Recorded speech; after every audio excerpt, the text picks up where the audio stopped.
Welcome to star TV. ముందుగా headlines చూద్దాం. బెజవాడ దుర్గమ్మ ఆలయం కీలక నిర్ణయం. అసెంబ్లీకి కేసీఆర్ మళ్లీ డుమ్మా. మూసి సుందరీకరణకు ఎంత ఖర్చవుతుంది? కేసీఆర్ సభకు రాకపోతే బీఆర్ఎస్ పని ఖతం. తెలంగాణ ఆంధ్రప్రదేశ్ సరిహద్దులో మత్స్యకారులు 2 నెలలుగా చేపల వేటలో వివాదం. రహదారులను కమ్మేసిన పొగమంచుతో వాహనదారుల ఇక్కట్లు.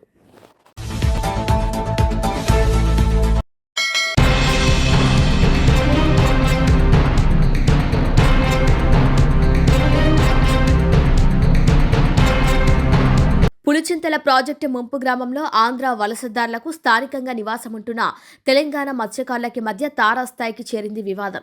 ఏపీకి చెందిన మత్స్యకారులు తప్పుడు పత్రాలతో తెలంగాణలో మకాం వేశారని ఫిర్యాదు అందగా తెలంగాణ మత్స్యకారులు ఆరోపణ చేశారు.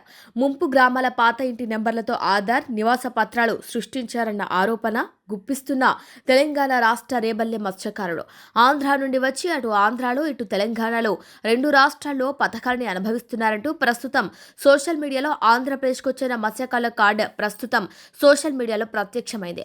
విచారణ కొనసాగిస్తుంది రెవెన్యూ, పంచాయతీరాజ్, ఫిషరీస్, పోలీస్ శాఖలు. ఇక నివేదిత వలలతో చేపల వేట మొదలైంది. స్థానిక మత్స్యకారుల ఉపాధికి తీవ్ర నష్టం వాటిల్లింది. ఏపీ వాదన గత 30 ఏళ్లుగా ఇక్కడే నివాసం ఉంటున్నామని తెలుపుతున్నారు. ఇక రాజకీయ ఒత్తిళ్లతో తమను వెళ్లగొట్టే కుట్ర జరుగుతోందని ఆరోపిస్తున్నారు. గ్రామస్తుల ఫిర్యాదులపై విచారణ చేస్తున్నారు పోలీసులు. ఇక తప్పుడు పత్రాలు, అక్రమ వేటపై ప్రత్యేక దర్యాప్తు చేపట్టారు అధికారులు. చింతలపాలెం మండలం రేబుల్ల గ్రామం. నేను మత్స్యకార సొసైటీ చైర్మన్. మా గ్రామం పులిచింత ముంపును కోల్పోయింది. అప్పటి నుంచి మా గ్రామంలో 70 కుటుంబాలు చేపల వేట మీద ఆధారపడి జీవనం కొనసాగిస్తున్నాము. కొంతకాలం క్రితం ఒక కుటుంబం అంటే ఆంధ్రా నుంచి మా దగ్గరకు వచ్చి మా విలేజ్కి వచ్చి స్థిరపడి దాన్ని మేము అభ్యంతరం చెప్పలేదు. కానీ నేడు 40 కుటుంబాలు అయినాయి. అంటే నిషేధమైన వలలు వేస్తున్నారు వాళ్ళు. అంటే చిన్న చిన్న వలలు వేయటం వల్ల మాకు లోకల్గా ఉన్న వాళ్ళకి జీవనోపాధి కోల్పోతున్నాం. కావున అధికారులు తగు చర్య తీసుకోవాలని కోరుకుంటున్నాం.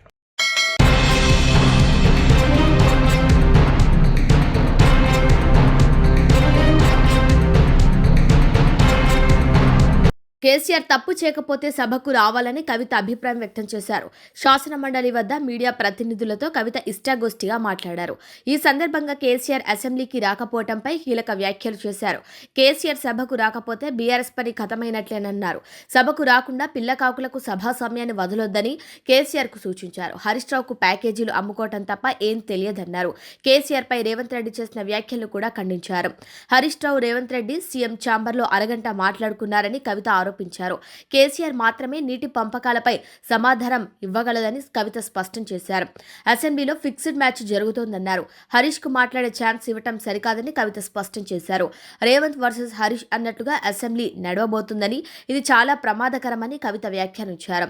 కేసీఆర్ అసెంబ్లీకి ఎందుకు రావటం లేదో తనకు తెలియదని, తాను మాట్లాడి 4 నెలలవుతోందన్నారు. కవిత కేసీఆర్ పై డైరెక్ట్ గా ఇలా మాట్లాడటం ఇదే మొదటిసారి. కేటీఆర్, హరీష్లకు వదిలేస్తే ఆశలు వదిలేసుకోవాల్సిందేనని ఆమె చెప్పటం ఓ పాయింట్ అయితే, కేసీఆర్ తప్పు చేయకపోతే అసెంబ్లీకి రావాలని అనటం మరో పాయింట్. సాధారణంగా విపక్ష నేతలు ఆయన అసెంబ్లీకి రావాలని డిమాండ్ చేసేవారు. ఈ పాయింట్తో విమర్శలు చేస్తున్నారు. కానీ కవిత అలాంటి వ్యాఖ్యలు చేశారు. అంటే కవిత కూడా బీఆర్ఎస్ పార్టీనే కాదు, కేసీఆర్ను రాజకీయంగా ఎదుర్కొనేందుకు సిద్ధమయ్యారని అనుకోవచ్చు.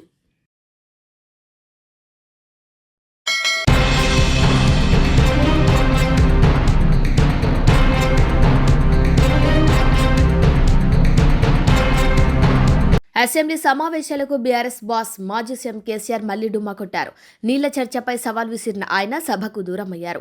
గత నెల 29న ప్రారంభమైన అసెంబ్లీ సమావేశాలకు హాజరైన కేసీఆర్ కేవలం 7 నిమిషాలు సభలో ఉన్న సంగతి తెలిసిందే. మెరుపులా వచ్చి వెళ్లిపోయారు. ప్రతిపక్ష నేత గైర్హాజరుపై కాంగ్రెస్ నేతలు సెటైర్లు వేస్తున్నారు.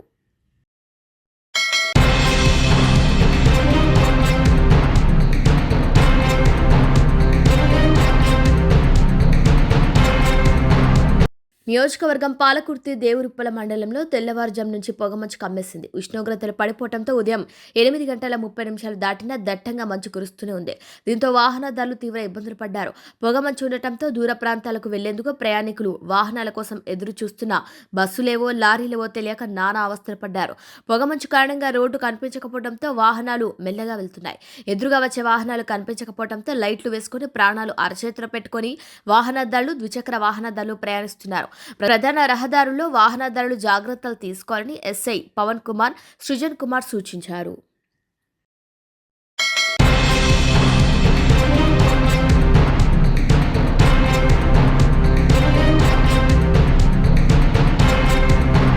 రైలులో ప్రయాణం చేస్తూ తన గమ్యస్థానం చేరుకోకుండానే మార్గమధ్యలో ప్రమాదవశాత్తు రైలు నుంచి జారిపడి మృతి చెందిన ప్రయాణికుడికి స్థానిక ముస్లిం సోదరులు అంత్యక్రియలు నిర్వహించి మానవత్వం చాటుకున్న సంఘటన మహబూబాబాద్ జిల్లా కేంద్రంలో చోటు చేసుకుంది.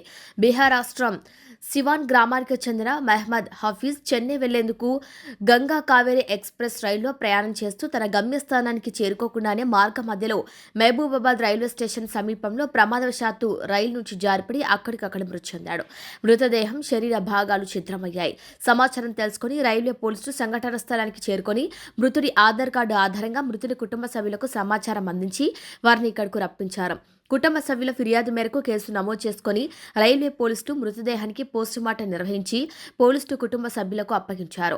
మృతదేహం ఛిద్రమవడంతో కుటుంబ సభ్యులు బీహార్ రాష్ట్రానికి తీసుకువెళ్లలేని పరిస్థితి నెలకొనడంతో కన్నీరు మున్నీరయ్యారు. కుటుంబ సభ్యులు స్థానిక ముస్లిం మత పెద్దలు, ముస్లిం సోదరులను సంప్రదించగా వారు స్పందించి ముస్లిం సాంప్రదాయ ప్రకారం మహ్మద్ హఫీజ్ మృతదేహానికి మహబూబాబాద్ పట్టణంలోని కబ్రస్థాన్లో అంత్యక్రియలు నిర్వహించి మానవత్వాన్ని చాటుకున్నారు. ముస్లిం సోదరులను పలువురు పట్టణవాసులు అభినందించారు. బంధువులు ఏదైతే వచ్చారో వాళ్లకు కావాల్సిన డాక్యుమెంట్స్, డెత్ సర్టిఫికేట్ కానివ్వండి, ఇంకా ఇతర ఎలాంటి ఆధారాలు కావాల్సిన వాళ్ళను తప్పకుండా రైల్వే పోలీసు అలాగే ఏరియా హాస్పిటల్ సిబ్బంది తప్పకుండా వాళ్ళకి సహకరించాలని మహబాద్ ముస్లిం తరఫున కోరుతున్నాను.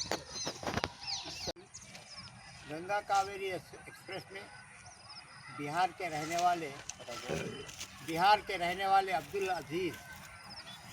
हफीज जो उनके बेटे बेटी दामाद जो चेन्नई में रहते हैं, बिहार के गांव से वो लोग जा रहे थे।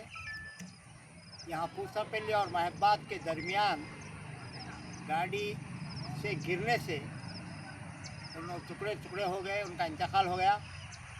वहाँ से रेलवे पुलिस वाले एरिया हॉस्पिटल मार्चुरी में लाए और वहाँ पे पंचनामा किया गया और उसमें आधार कार्ड और बैंक के बुक मिलने की वजह से उन लोगों के घर वालों का नंबर मिला। वो लोगों ने उनके बेटी दामाद बेटों को फ़ोन किया। वो लोग चेन्नई से पूरे लोग आए जो हमारे साथ खड़े हैं। उसके बाद वो लोग हम नहीं ले आ सकते। रब्बना व इलैकल मसीर ला युकल्लिफुल्लाहु नफ्सन इल्ला वुसअहा लहा मा कसबत व अलैहा मा इक्तसबत रब्बना ला तुआखिज़ना इन नसीना अव अख्ताअना रब्बना व ला तहमिल अलैना इसran कमा हमलतहु ala alladhina min qablina रब्बना व ला तुहम्मिलना मा ला ताक़त लना बिहि वा'फ़ अन्ना वाग़फ़िर लना वरहमना واعف عنا واغفر لنا وارحمنا واعف عنا واغفر لنا وارحمنا أنت مولانا فانصرنا على القوم الكافرين.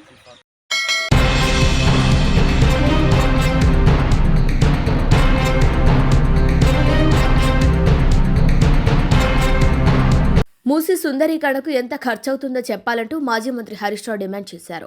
ఒకసారి సీఎం 1,00,000 కోట్లు అవుతుందని అంటున్నారని, ఇంకోసారి 50,000 కోట్లు అవుతుందని అంటున్నారన్నారు. ఇప్పటి వరకు మూసీ సుందరీకరణలు ఎన్ని నివాసాలు కూల్చారు?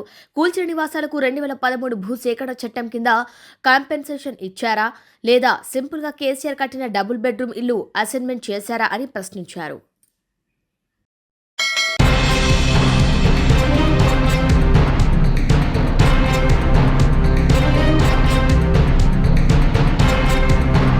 అమెరికాలో చౌటుప్పల్కు చెందిన యువకుడు మృతి చెందాడు. చౌటుప్పల్ మండలం గోషిక యశ్వంత్ గుండెపోటుతో అమెరికాలో ఆకస్మికంగా మృతి చెందాడు.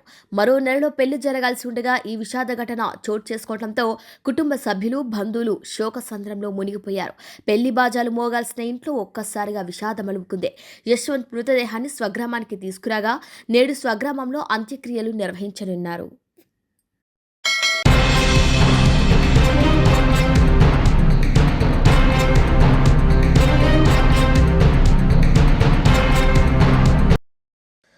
బెజవాడ ఇంద్రకీలాద్రి దుర్గమ్మ ఆలయ అధికారులు కీలక నిర్ణయం తీసుకున్నారు. ఇకపై వీఐపీలు, వీవీఐపీలు దర్శనం కోసం తప్పనిసరిగా టికెట్ కొనుగోలు చేయాల్సిందేనని స్పష్టం చేశారు. రోజుకు 200 నుంచి 300 మంది వీఐపీలు, వీవీఐపీలు సిఫార్సు లెటర్లతో టికెట్ లేకుండా దర్శనం చేసుకుంటున్నట్లు ఆలయ ఈవో దృష్టికి వెళ్లింది. దీంతో ఆలయ ఆదాయానికి గండి పడుతున్నట్టు గుర్తించారు. ఈ విధానానికి అడ్డుకట్ట వేసేందుకు ఈ నిర్ణయం తీసుకున్నారు.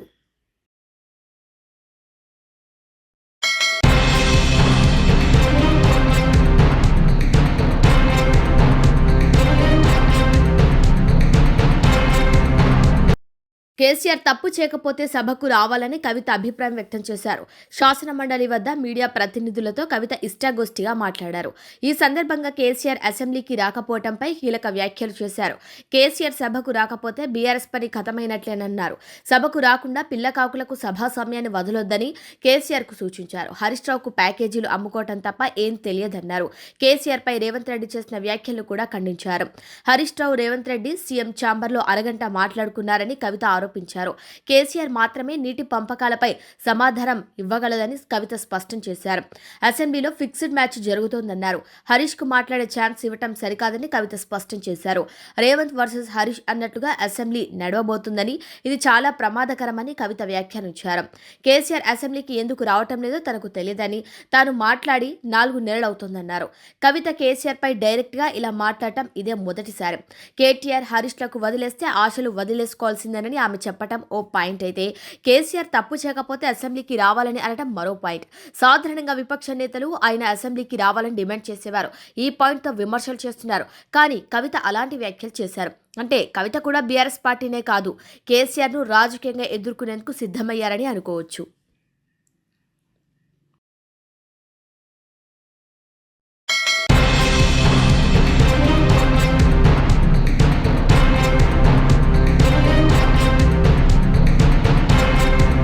బులెటిన్ హెడ్లైన్స్ మరొకసారి. బెజవాడ దుర్గమ్మ ఆలయం కీలక నిర్ణయం. అసెంబ్లీకి కేసీఆర్ మళ్లీ డుమ్మా. మూసి సుందరీకరణకు ఎంత ఖర్చవుతుంది? కేసీఆర్ సభకు రాకపోతే బీఆర్ఎస్ పని ఖతం. తెలంగాణ, ఆంధ్రప్రదేశ్ సరిహద్దులో మత్స్యకారులు 2 నెలలుగా చేపల వేటలో వివాదం. రహదారులను కమ్మేసిన పొగమంచుతో వాహనదారుల ఇక్కట్లు. ఇవి వాళ్ళ బులెటిన్ అప్డేట్స్. కీప్ వాచింగ్ శ్రావ్య టీవీ.